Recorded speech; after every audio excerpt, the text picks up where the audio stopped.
Okay, folks, good morning to the Fife Property Show. If you're looking to sell your home in 2023 and you're looking for what's in the styles currently right now, we're going to talk about them on this show today. So start your 2023 in style with a guide to the latest home decor trends.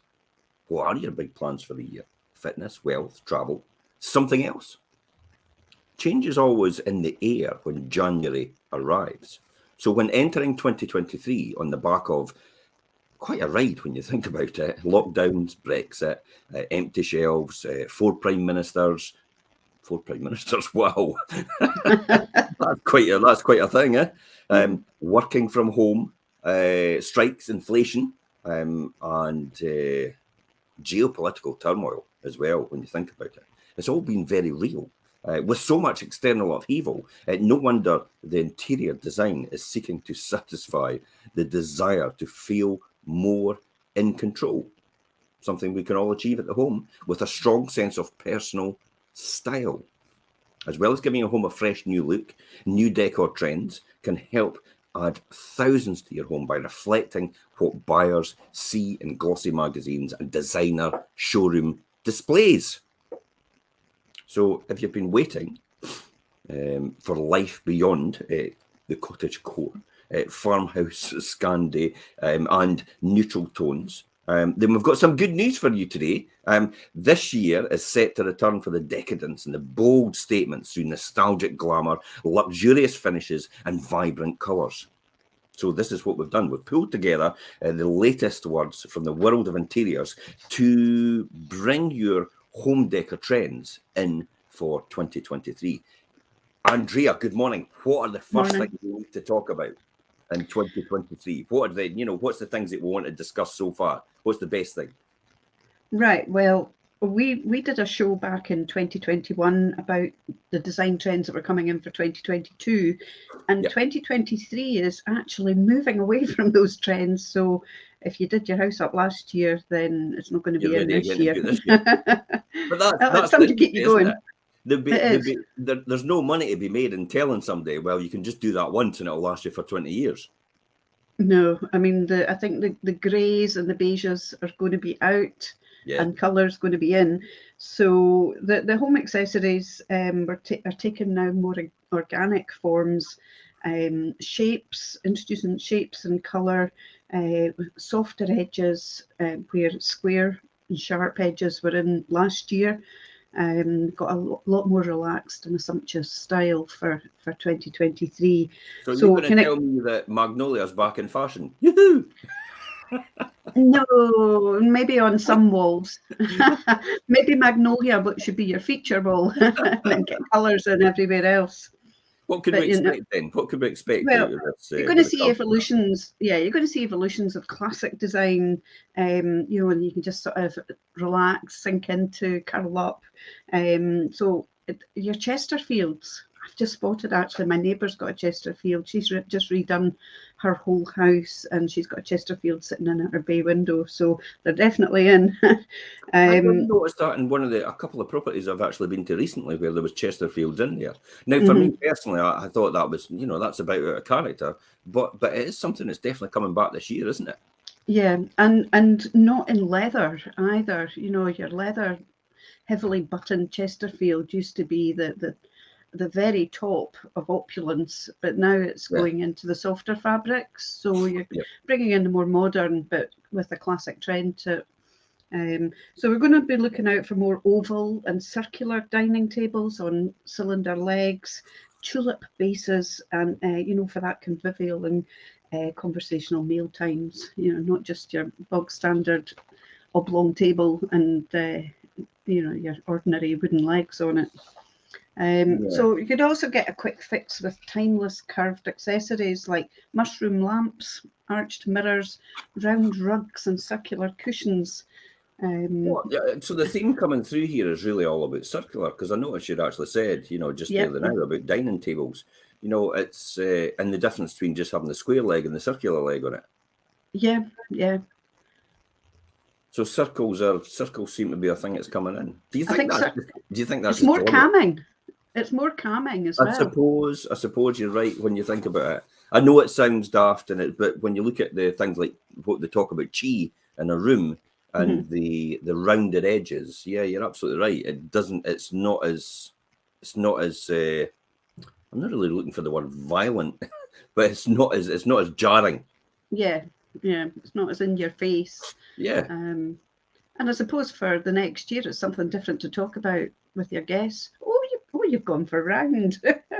Yeah. Yeah, it's okay. Next year we'll be bringing back the square and the rectangle. Aye, so put your square and rectangle stuff in storage. It'll be in vogue in 2024. Yeah, what goes around comes around, whatever the saying is. Excuse the pun. So the quick tip, if you're actually thinking of moving sort of in 2023, check and make sure that if you're going to be planning any changes for your furniture, Yeah. for replacing them for your new home, just do it now. Get that new furniture into your house now, because it's going to make your photos and everything look great. Your viewings, it's going to add extra saleability to your home. Well, we do talk about that all the time, don't we? Yeah. It's often a false economy when and this is the mindset. What happens with most people when they're moving? It's like I'll keep the existing furniture just now that I'm going to get rid of before I move to my next house. And I'm like, okay, but you're exactly right there when you say get rid of that furniture now. Then, if you're buying new furniture for your new house, and then put it in the existing house so it looks even better for the photographs and people walking around. Nobody wants to see your tatty old couch that you're just about to throw out before you move. Nobody wants it left for want of a better one as well. It's and the collection, especially if you've got animals, the collection or the smells that you incorporate into it over the years, because maybe you've got animals, then comes out in the viewing, and people actually then realise. Or if you are a smoker, there's a telltale one as well. If you're a smoker, it's very, very rare now because of the legislation that people do smoke in their own house. Everybody's conditioned now to go outside and stand at the back door. But on the odd occasion, you do get somebody that's a smoker. It's actually been smoking in their house, and it will put people off as soon as they walk in the door. And that's the type of thing, like your furniture. It gets into your furniture. It even gets into your curtains. It gets into your blinds. It gets into your carpets. And these are all the things that will put a buyer off when they walk around, because they, even though it's your furniture and you're taking it with you, they immediately assume that it's going to take them thousands upon thousands of pounds to get rid of the smell, if it's ever going to get rid of it, because they have this impression it's impregnated into the floorboards in terms of the smell. So I would advise exactly what you said there, Andrea. If you're going to be changing your furniture when you move, just do it now and use it to your advantage, almost like staging your house. Yeah, definitely. So, Jim, do you want to tell us about making bold statements? Not that there's any reflection on yourself. I know. I think the furniture industry didn't escape supply chain issues last year, and the delivery delays saw more people turning to actually the vintage look and going for second-hand. And as a result, there was two new trends that that appeared. Instead of upcycling and repurposing, celebrating images, age, imperfections, and the original use. I actually went around one of the houses recently, and you'll see it in the pre-portal for Nethergate. It's like I walked into the conservatory and there's a gramophone sitting there. Oh, wow. It looked really nice. And that's the kind of thing we're talking about, this old statement and the vintage look, and bringing back some of these things that were actually to repurpose them. Because often a lot of people throw them out, and then come maybe 10 or 15 years later, they think, I wish I'd kept that because it's now back in vogue. And we go to buy it again. Remember your turntables for your records? Aye? How many people have threw all their turntables out and thought that's the death of the record?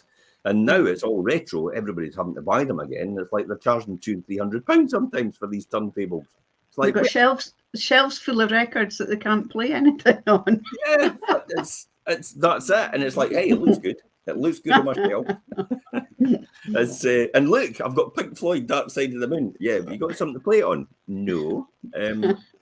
but that is it. It's just making sure you use the right thing. So meet Flossom Design and Nostalgia, the art of cleaning, repairing, and resurrecting an item to extend the life it was made for. You get it right now, don't you? There's lots of programs on. There's what I'm not really sure what it's called. Somebody might help me out there, but there's a program on where they take everything in the workshop or something like that. On The DVD. repair shop. Yeah, the repair shop. Repair shop. So, yeah. And I tell you what, they're really nice shows. I remember the King Charles actually went on and took an item on as well, a couple of items, and they repaired all that and restored it all, and it looked absolutely magnificent. So it's a huge difference it can make. So it's Flossom Design and Nostalgia is the theme for this year. Even vintage furniture adds soul. I think it adds heritage and history to any interior. So whether you're matching the period of your home or mixing up your styles, it's definitely the way to go. People also find joy and comfort in the handmade furniture, handmade nature, and skillful craftsmanship and solid materials of beautiful things of the past. Yeah, that's another one as well. So this is where it all combines in to make this older statement, but it fits right now. There's another TV show on, you probably don't see it during the day, but it's where a woman goes around people dumping things in the skip, and before it goes into the skip she asks if she can have it, and it's maybe like an old glass display cabinet. Like the 3 legs again. Yeah, and she'll give it to this couple of girls and they'll do sand it down and paint it up and put a fancy lining inside it. And they sell it for about £500. I've seen that. It's crazy. She ends up giving the money to the person that actually was throwing it away. And they'll give it to charity. On the odd occasion, someone will say, "Oh no, I'm keeping this for myself. I'm going to go on a holiday." But it's amazing just how much somebody will pay for someone else's junk. Yeah, absolutely. Let's say a quick hello to Susan. Good morning, Susan. Fab topic this week, guys. I have a job of redecorating our new home. I love vintage, especially with the kind of houses we have. So this Saturday job for me is raking through auctions, charity shops. It's lost its stigma of buying secondhand, I believe. Yeah. That it is really. It was the stigma before. It was like you're buying something somebody else has got. Everything has to be new. But all these shows and all that, all these blogs and vlogs that happen. I've actually all brought that back into fashion. Do you think that's actually come from America in the beginning? Because you had the restoration places in America, for all these different things. And they've just actually, because it tends to either come over from there or it comes from here and travels over to America as well, just either way. Yeah. I'm not sure of the origins of it. I mean, a lot of this stuff will bring in sort of like the Bohemian style of furnishings, with lots and lots of colour and different fabrics and painted furniture. And of course, a lot of that came from the Romany background. They were fantastic for decorating their metal jugs. You look at the canal boats, even how they were decorated, and absolutely amazing. So I think a lot of it comes from this country, but it's been hidden for so long. Yeah. So things like a single piece of a statement can make a statement like a sideboard, a chest of drawers, a display cabinet, and give an instant character to a plain wall. So if you've got plain walls in your rooms and it just looks a bit clinical and sparse, maybe just visiting the reclamation yard or something like that, or going online and seeing some of these vintage retro places could give you some inspiration to do it yourself or actually buy something from them. There's a lot of local businesses in the Fife area that actually do this, the upcycling, and they actually have online shops. So check out their pages. Just you could go. I think it's one on the seaside. I'll come back to it. There's lots of ones, crafts and arts and stuff like that along the East Nuke area. So if you go on these pages, it's easy to actually community pages just to ask if anybody does upcycling or any retro or vintage pieces and actually bringing them back to life. So and that you could go to St Andrews community page, go to North East Kirkcaldy. There's loads, and Leavenmouth as well has a community page. So is Dunfermline.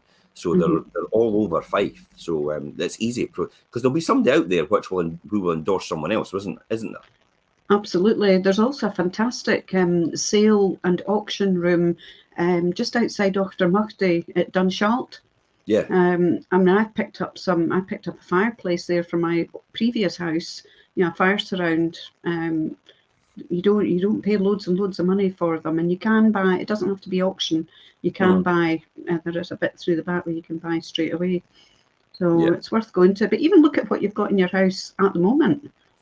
I mean, I've got a lounge full of pine furniture, which is great, and it's still, it still does its job, but it looks very outdated. And I did plan with my retirement to be painting it and doing something with it, but my retirement didn't last very long, so it's having to wait. That's right. I think it's worth actually investigating all the different avenues that you could take. Yeah. It's like what you said, if you've got old pine furniture there and there's an opportunity to resurrect it, maybe give it a new lick of paint, and a timeless classic colour that you want. Yeah. The great thing about that as well is you could often just do it every single year. You could probably just paint it a different colour every single year. They used to do who was it? It was changing rooms. Was it changing rooms? They used to do things like that. They used to just take old pieces of furniture and actually, what's it? The wash. They put a wash on it or something. You get that chalk paint. Yeah. And you'll find that. I mean, even your big stores like B&Q and everything sell your chalk paint now. But you can go online and get specialist paint finishes, like for crackle glaze and all sorts of things. What do you think about, probably the next thing I would want to talk about is probably, cork and tiles, because cork gives the image of a, 1970s floor. Austin Powers. Yeah, I kind of, the cork look was one that I remember putting on my bathroom floor with my green bath. It's in the 80s, wasn't it? I would even go as far as saying it was maybe the 70s, but I just couldn't let it go. And I thought, this sounds like a great idea. It was well, they were the great thing about cork is they're a great insulator, aren't they? But anyway, and they're sustainable. They're, they're planet friendly, That's probably why it'll come materials. Back, or it's coming back. And they're now firmly in our mindset to reduce the amount of plastic ending up in landfill or in the oceans. So this has been the big comeback story of 2023, and that is cork, but not as we know it. So it is set for a revival. So it's quietly reinvented itself into a serious alternative to hardwood flooring. Completely sustainable, soft and quiet underfoot, non-slip, and a natural insulator. It also comes in a range of finishes.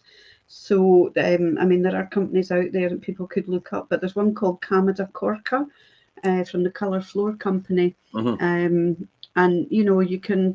you'll see all, it just looks like a wooden floor. So it's not the cork as we remember it at all. And it's not the bits that the little corners are going to chip up off, or your kids are going to sit picking at it on the floor and sticking pins in it because they can. Yeah. What about things like natural stones and that? Have we seen a comeback for that? Yeah, and a lot of people have been sort of, if they're living in a period house, they're exposing stone walls again. And trying to make the most of what is already there in a property. You see that a lot in the East Nuke area, especially because of the age of the buildings. There's quite a lot of C-listed and B-listed buildings over there, and sandstone as well. The classic example I'll talk about Nethergate again. I've just put on. It was built in mid 1700s. Now, to think about a property still here today, it was built in 1700s, which is almost 300 years ago. That's remarkable to think that's Jacobite time. That's Georgian as well. It's like it's a completely different era. And when you look at it in that context, you kind of think to yourself, God, I can't believe that was here. Incidentally, I was actually at Balburney House Hotel last night, and they were saying that that was actually built in the 1700s as well Mm. at the same time. And then that's what got me thinking. It's like when that was built by Burnley House Hotel, it was actually a family home it was built for. It was the Balfours that actually built it. And subsequently that was getting built along in the East Neuk at the same time, most of these properties. But they were different. They were used differently. They were used as almost a room was almost a self-contained place that you would live completely autonomously from everything else. You wouldn't have a separate bathroom or anything like that. You wouldn't have a separate place to cook. The room was just one room that you lived in permanently. So often, most of these townhouses were subdivided into 3 different levels, which had 3 different families on each level. And nowadays, it's like one person has the whole lot, more than likely. So it just shows you how all that happened and how all the change and the use of houses. And the natural stone. The natural stone is a big comeback. I mean, when I to be honest, do you ever think it's actually gone out of fashion? Just that stone look. I don't know. I think maybe some people, for energy saving, have maybe decided to clad up walls again and get rid of them because board. Yeah. But I think stone walls are always a great feature to be able to see if it's a nice stone wall. I'm not so keen on exposed brick, but natural stone definitely. You get some classic looks and wallpapers that are like that. I've often walked into some people's houses and actually seen a stone wall effect wallpaper and actually thought it was real. Yeah, because it's almost like 3-dimensional when you look at it. So there's an easy option if you don't have it to actually get a really high quality paper and actually a perfectly smooth wall and actually put that on. That would and it does make a fundamental difference, doesn't it? Sometimes it's a feature wall. Especially, do you think it's probably just bathrooms and kitchens are the way to go with this?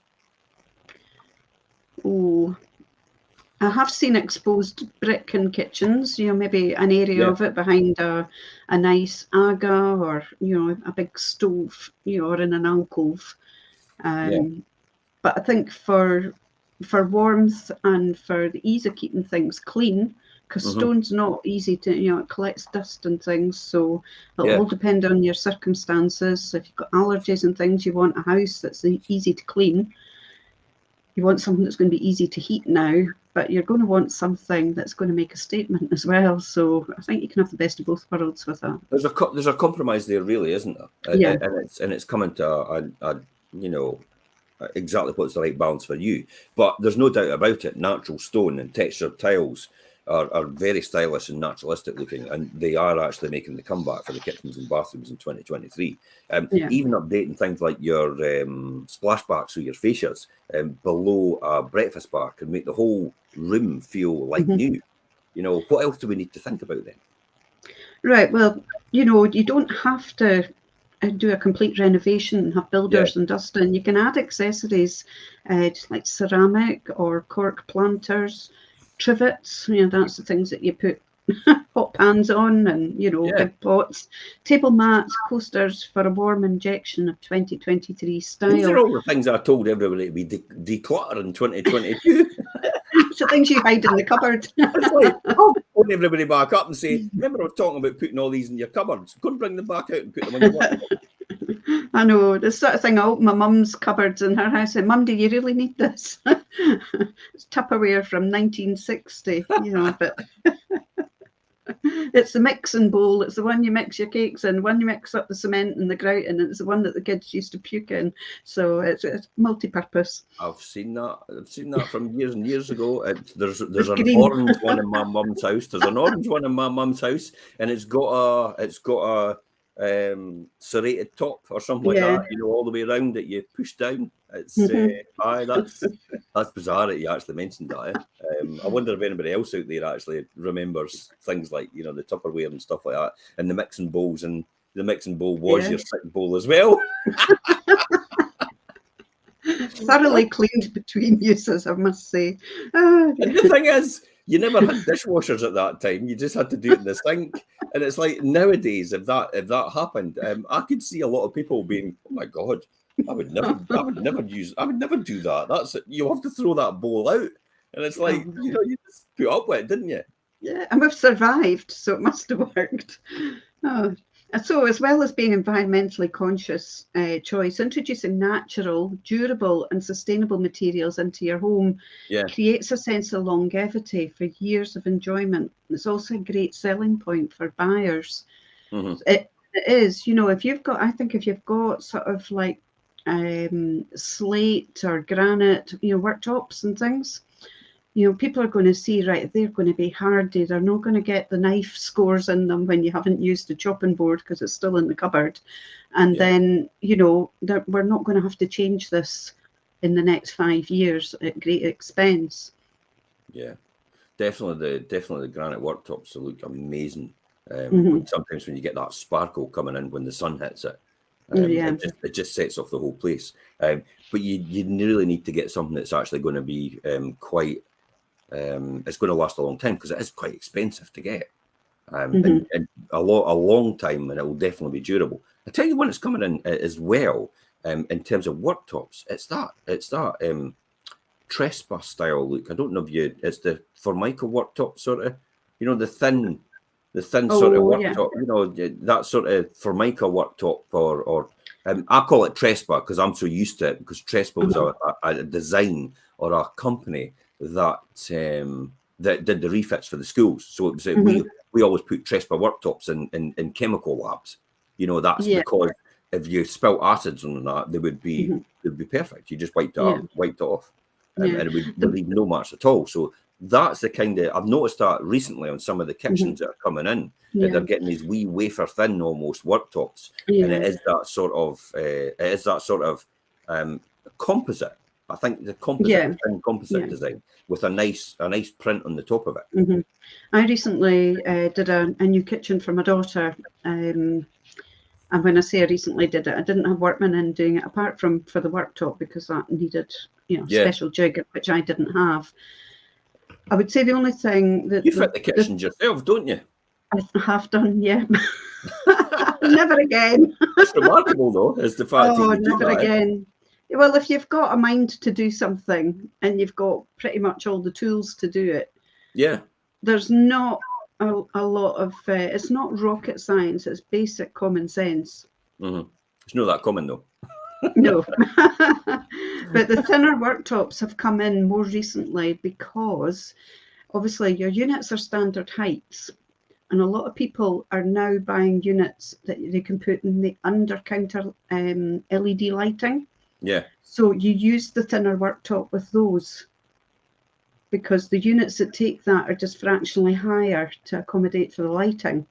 Ah, right. So Okay. you've got to work out what your worktop finished height is going to be, and the space between that and your upper cupboards. Yeah. So if you go for a great big thick worktop on top of your lighting, you're not going to have enough clearance space for gas safety, etc., for hobs and whatnot. So it Never is a even thing that thought you need to about think about. Anyway, so that was today's useful piece of information. that. Yeah. Someday they'll go, yeah, that's perfect. They'll keep it in their minds like, oh, I remember Andrea said that. What about mix, maximalization, marble, muted metals? I Yeah. mean, you've probably heard of avant-garde, but what about avant basic?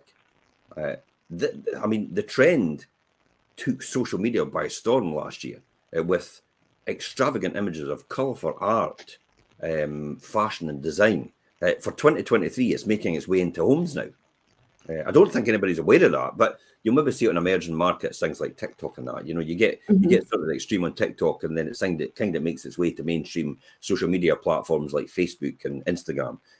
So top marks if you're detecting a nod to the 1920s glamour, and you'll see plenty of it this year, including things like, marble for its Mhm. luxurious, timeless, expensive qualities, from the large expanses of the tabletops and kitchen counters to accessories like lamps, lamp bases, Mhm. bowls, and vases as well. The other one as well is, for me, is like muted metals like gold, brass. Now gold, look, obviously we're not saying it. Let's get let's get solid gold. Let's get solid gold. I always remember my dad had gold taps on his a tan look bath. You know, the tan colour, and the gold taps with the sort of marble, the marble bit on it, the marble look knob on it as well. It's like, oh, geez, oh. But I tell you what, I always keep saying when I walk into houses like that, I say at one point that will make a comeback. And 2023 is the year it's coming back. So things like muted metals like gold, brass, polished nickel, plus how the hot new entrant for us for this is aluminium for its endless recyclability. Think taps, think handles, table legs. That's another one as well, or even picture frames. That's where you'll see things like that coming through, and you'll start to see it in the places like Next. You'll also see it in places like IKEA. You'll see it in all the local boutique shops, because it's what happens is it's the warehouse stockists that get it in, and then obviously that's the only thing the boutique shops have to buy. So they have to decide what sort of thing they want to buy. There's also Rejects over in Kirkcaldy. I love Rejects. Yeah, they do a lot.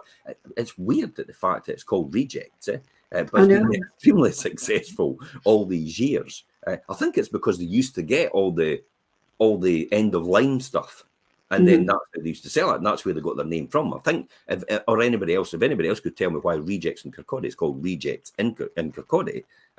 No, because it's in Kirkcaldy, by the way. I don't want any funny people going on, well, it's called Rejects in Kirkcaldy because it's in Kirkcaldy. No, that's stating obvious. It's like, why is it called Rejects? Where did it get its original name from, and for what reason? That's what I would like to know. So the other one as well is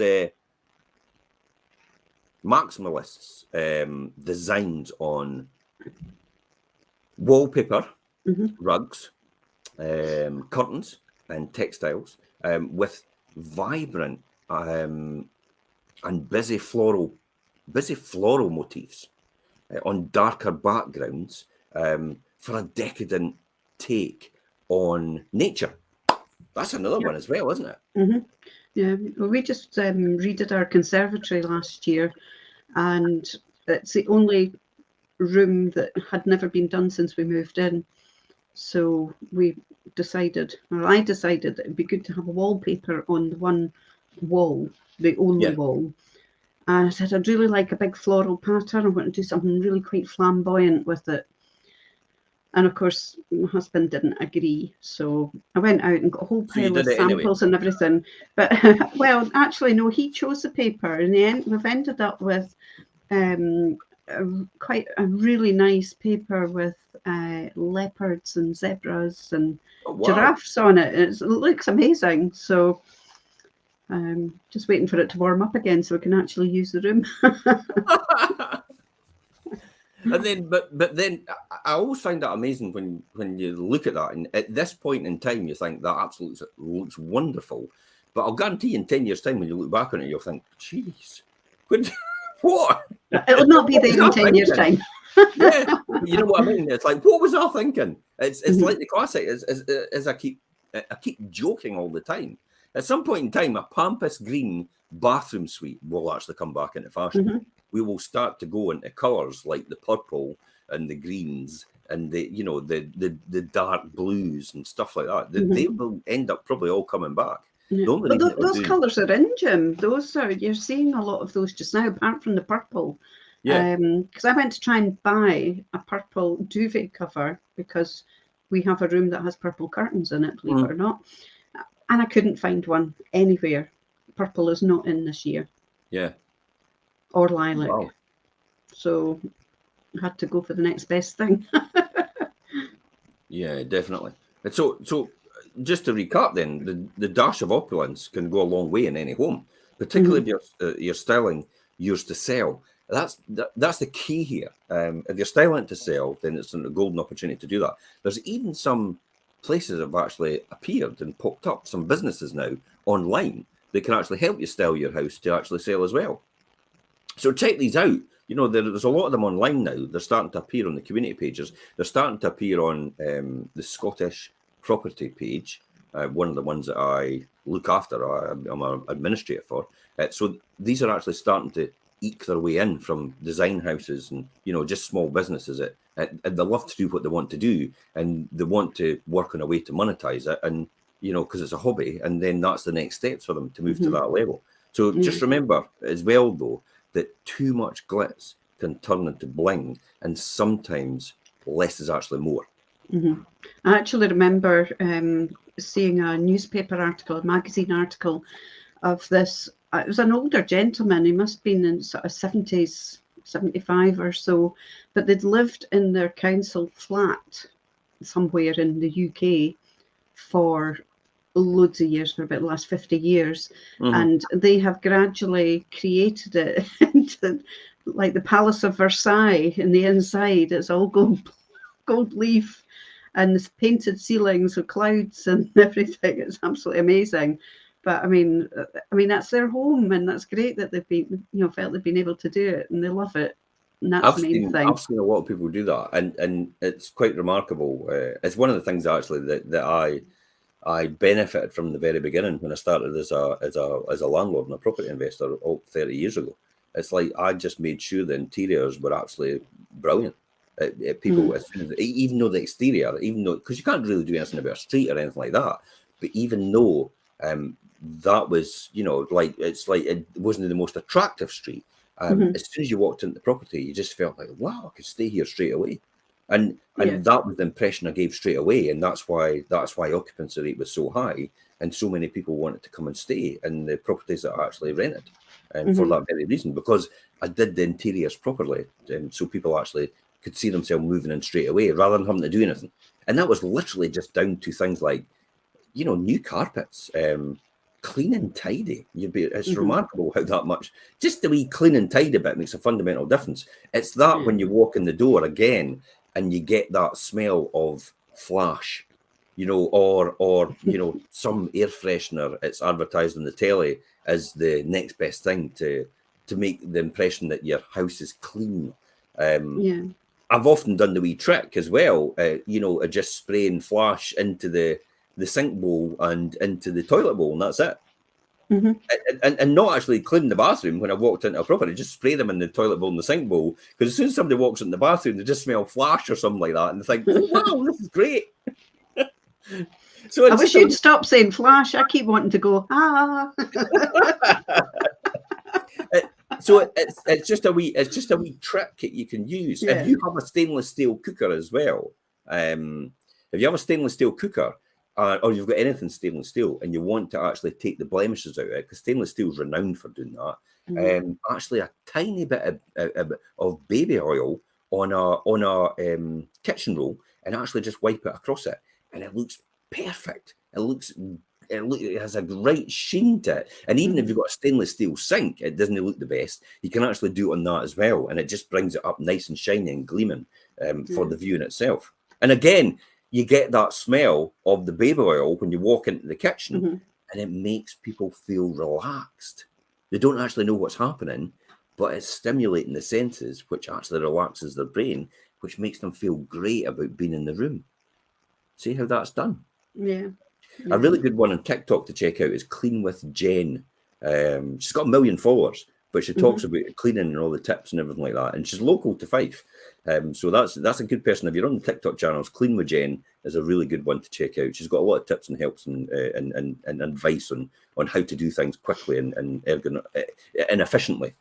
So that's a good one to check out. So that's all that. So what I was going to say, actually, Jim, I mean, do you ever feel that the interior of a house should be decorated in the same way as the exterior, as the age of the property?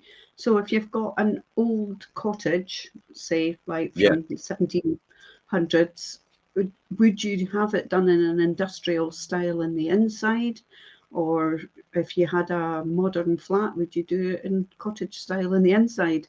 I think if you're staying in for a number of years, then absolutely, you make it how you want in the middle, in the inside. It's just like what you said about the Palace of Versailles, and in the middle of this person's 2-bedroom flat, ex-local authority, and in the middle of probably one of the worst streets ever.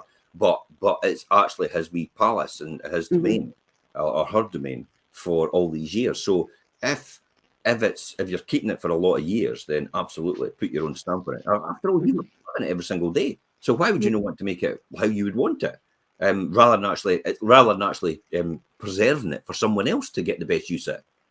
That's the old false economy about my dad used to buy a brand new car, or he used to buy a suite and used to keep all the packaging on it, and we used to have to sit on it on the plastic. Yeah. It's like, and then eventually once the plastic gave way, it was time to get rid of the suite. And I'm like, what? Like, so literally they were just chucking out a brand new suite because we'd been sitting on the plastic for all these years. Yeah. And the same with the seats in the cars. Mind the seats in the cars used to come with plastic coverings on them as well. We used to have to make it, and it's like, geez, I tell you what, it was blooming roasting in the middle of the summer. It's like, it's when you had your shorts on. but it's the false economy, isn't it? It's the very fact that if you're going to do it, just do it for you. But yeah, you're absolutely right. That it can be quite different when you walk into, well, probably West Shore in St. Maurins was one where I saw. They'd actually had when they originally bought it, all the walls were actually strapped and boarded. So they decided to take the strapping and boarding off. Now it's probably for what you said, the very fact that there's brickwork behind there as well. So it's that industrial sort of look, but it's also jaggy as well with some of these properties. So that's why they often strap and board it, and for insulation as well. So they decided to take it off, and I tell you what, see underneath the exposed brickwork was absolutely beautiful. And it wasn't brick, it was stone, because it had been built all these years ago, and it was cleverly, just like almost like these walls you get in the country lanes. It was like that, but smaller, but it was all interlinked, all the stones, all the way up and all the way through.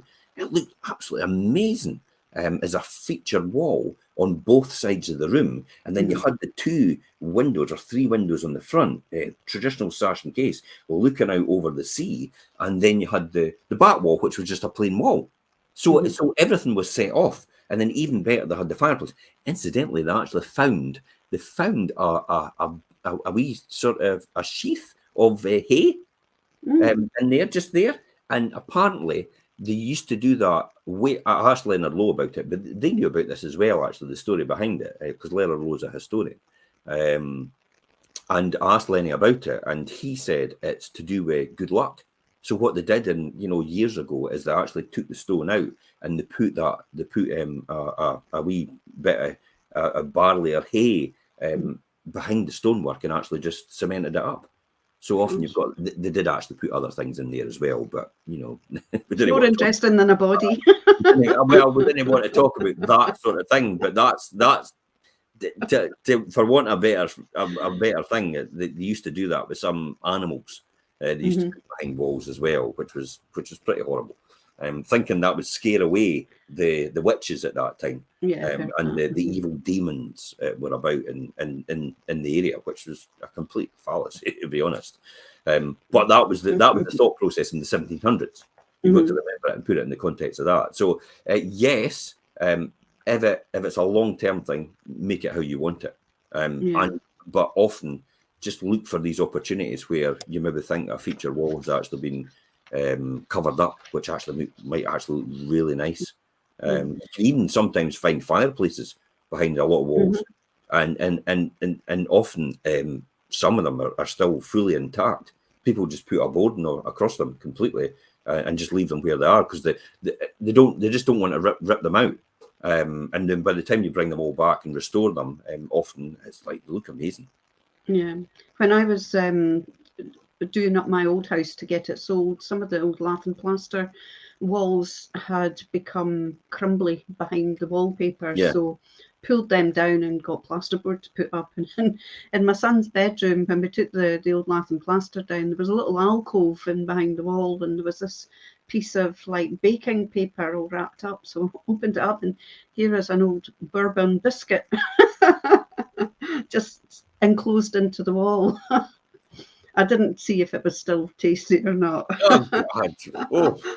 I did take a photograph though, and then I binned You it. know what, as well, you often get people, you know, a lot of painter and decorators used to put their signature behind the wall. Yes, yeah. You know, so I remember stripping some of the walls in the houses previously, and you saw people from 1976, and I often knew who these people were, or who their children were.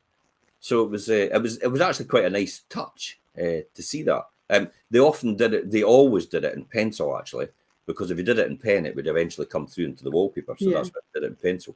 And some of them put the dimensions of the walls. So if you're papering this again, it takes 6 rolls. That's So right, you yeah. knew. Oh, yeah, except the wallpaper companies actually changed the dimensions of the Yeah, wallpaper. yeah. Oh well. Like how So everybody's got VHS now. I tell you what, let's make DVDs or oh, CDs. Let's yeah. change everything over so we can get a new market completely. So What about creating colour for scenes then? You know, what right, should well, I do with that? 2022 began with a move away from the cooler tones, and 2023 is taking that further. The Mhm. warm pinks, greens, and lilacs of flower-filled meadows are making their mark on home decor, with online searches for colourful living rooms, bedrooms, and bathrooms up as much as by 200%. Now, in its context, you would, you know, I would have got to admit, maybe 5 years ago, you'd be sitting looking at warm pinks, greens, and lilacs and thinking, geez, it's like, but you can see it's creeped its way in over a period of time. I think it's just a matter of time before it all starts to come back and go round in full circle again. Yeah, I think some of the TV shows have to start doing things with more colour. And then Scotland's Home of the Year, don't know if anybody watched that, but you're seeing a lot of colour getting, injected into the rooms and the designs there. I think the main people that seem to still be doing the greys and everything are your landlords when Yeah, they're doing up a property, that's because they right. want Yeah. a blank canvas for people going into, Neutral. and also the show homes. The Yeah, kitchen, I think they're very bland at the moment, but again, it's for people to put their own colour into. yeah, So, that's right. yeah, Pantone's 2023 colour of the year is Viva Magenta, Wow. which is a vibrant pinky red. Possibly too much for an entire room, but would be a striking choice for a memorable and photo-friendly chimney breast alcove or feature wall. Do you At think? the Do other, you think? Do you think the let's be cynical here and think about it and put a cynical hat on. Do you think the industry, the paint industry, actually goes, and the design industry goes to the home builders and actually starts to promote this and promote their new colours to them and actually give them it at a cheaper price in order to get it through the system, in order to get it into the world, and also in the media as well? Do you think they actually go to these shows and actually say, look, you know, we've got the new colour trends for next year, and this is what we think, and then these shows go, yeah, that's a great idea, because it keeps them youthful, and it keeps their format youthful, because it's not the same thing day in day out, or week in week out when they've got a show on. possibly, I mean, I don't know the answer to that. I mean, you've got your Ideal Homes exhibition, Yeah, which has probably had to take a back seat of, while we had COVID and everything. But I mean, a lot of the paint manufacturers, they've all got very similar colours. They're just all called different things, and there may be a slightly different, mix in the blend to get that colour. yeah, Um, and it wouldn't when you look at it, it wouldn't pay to actually say, oh well, by the way, this year we've got exactly the same colours as last year, because no, then well, no, yeah, they you've got just nothing have to the sell same you then. colours as last year, but they're calling it something different. Yeah, yeah, I could get into that. It's like we bought, and I could see it on my walls right now, wheatgrass, and I said to Mhm. my wife, that looks like magnolia. And she said, it's wheatgrass, and I would never buy magnolia. And I went, okay, then it's wheatgrass. I thought, I've got magnolia. Yeah. It's like the Egyptian cotton is grey, Yeah. light grey. Oh dear. So what about the Um, other end of the spectrum then? right, well, you've got your one, Dulux, I mean, it's obviously a very well-known company. Yeah, They do a Wild Wonder. I think we've got a link to that on our website. It's a sandy shade, and it's inspired by harvested crops that look smashing with black metal, white Yeah. walls and bare wood. So, I mean, it's not a great big strong colour, but it has a Yeah. tint in it that just sets it off. Farrow and Ball, another well-known company, have a dynamic colour duo. It includes a warming Templeton pink Yeah. from Winston Churchill's refurbished former mansion, and the gently green eddy inspired by the currents of wild water swimming. Yeah. So, I suppose these people, will want to decorate their homes with things that make them think of the outdoors, the things that they enjoy doing. Um, I like being in the jungle, so that's why I got my my lions and tigers and things for my conservatory. Anyway, so you don't need to repaint your rooms to inject some colour. You can use furniture and accessories instead. IKEA do a very tactile Svart Popple cushion covers. Whistler dining chairs. So Whistler obviously was a famous artist. I think the dining chair is in one of his paintings. Similar theme. Yeah, and John Lewis, you can get them in, or Wayfair's shaggy gold rug to be instantly on trend. I don't think shag pile carpets are going to come back in, but certainly a lot of fluffy rugs and things are definitely making a comeback. The carpets are fixed forever, and they're just a harbour for dust and dirt. Yeah, yeah. Especially with the way people are with allergies today. So definitely, you're absolutely right. People are actually going to they'll use a lot more accessorising with the rugs and injecting the colours and through that as well, and cushion covers as well is a big thing. It's a huge market. It's like years ago we never had anything like that. It's like, why all of a sudden is there so much demand for people wanting cushion cover? Why do you need 10 cushions on your bed before you? Because the first one missed. It maybe looks great, but I tell you what, it gets really annoying having to take them all off the bed at night. Yeah. And then you have to buy an ottoman at the front of your bed to actually put them in during the night. Or they'll just shove them on the floor. You'll get up in the middle of the night, maybe to go to the toilet, and then you'll fall over the cushions. Oh dear. One of the other things you mentioned in TikTok, there's been quite a lot of things recently about what you can do with your basic IKEA, like your bookcase, one with the squares in it. And you can actually build whole bed units with storage underneath. You can build kitchen units, worktops. It's amazing. So you can look them up on TikTok as well. So it doesn't have to be, don't have to upcycle old furniture. You can actually do it with new stuff as well, and just add on maybe nice beading and some little doors and different things that you can do to make them look absolutely amazing pieces of furniture. Yeah, it's quite interesting. It's quite interesting now. We're talking about TikTok as almost like a standard coming through now. In fact, it always used to just be people dancing, and how the platforms emerged into a full force selling channel. It's effectively the new online shopping channel. The way it works. That's how they've devised it. That's how because I've been looking into it. We obviously trialed TikTok. We've been very successful in terms of proper investment, in terms of wealth creation advice. That's our format on the actual channel. So that's why we attract a lot of investors as a result. But that's how everybody else is using it as well. It's a Clean with Jen's a classic example. If I can show you all the cleaning tips to give you that, then it's give. By the way, I'm selling something, and people feel reciprocated to buy. So and TikTok's no daft. Their algorithms are designed to do that and designed to target you. If you look in the background and look in the real right down to the nitty gritty, and nobody's probably done this of the small print, the amount of data they collect on you is absolutely unbelievable. We're getting to the point of how long you actually take to click on the further advance on, when if somebody's live, for example, and you flick through and you see them live, if you click on it, it registers when that clicks and what time it clicks on. It also registers what you're clicking on most of the time and starts to show you more of that. And it also starts to know your buying trends. This is AI.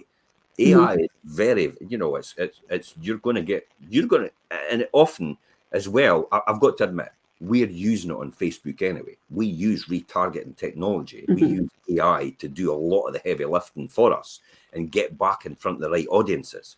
So there's no doubt about it. It's now worked its way into the TikTok algorithm as well.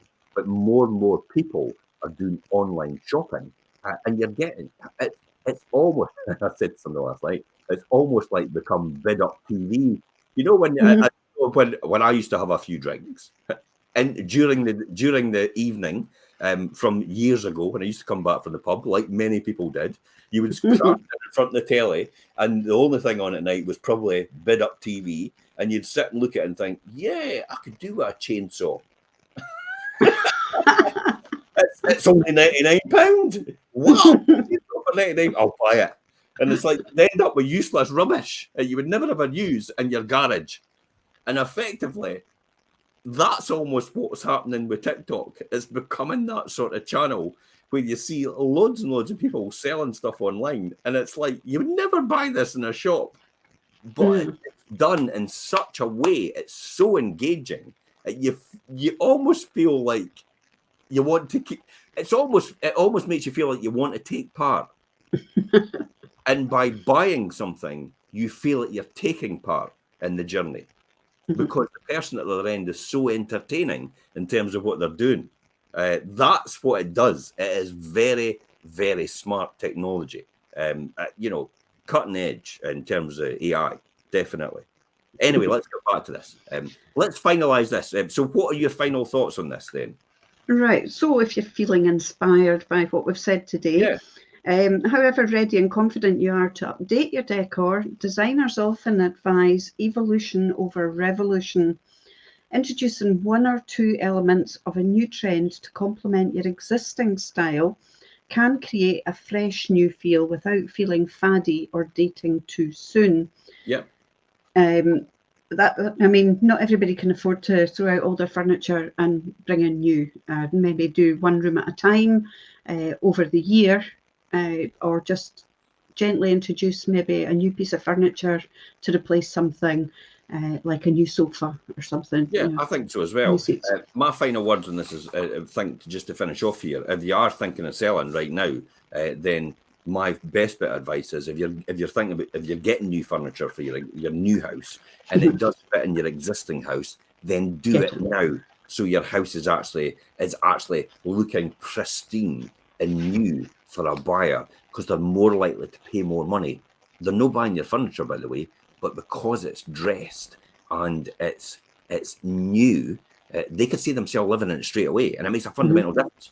And you're taking the furniture with you anyway to the next property, so get it now and throw out the furniture that you're wanting to throw out before you move, because no one wants to see that. That's my top tip for today. And that's it.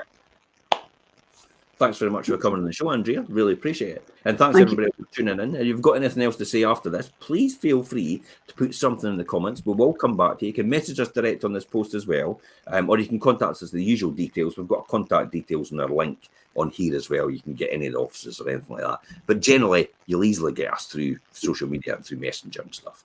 And that's it until my weekly update tomorrow night and Sunday at 7 o'clock. I'll give you an update in the Fife property market, as well as some things that are happening in the property market, and the Wealth Creation Show at 12:30 with Richard Cook on Monday. Richard and I will be doing that as well. I'm Jim Parker and Andrea for Fife Properties TV. Bye-bye for now. Bye-bye.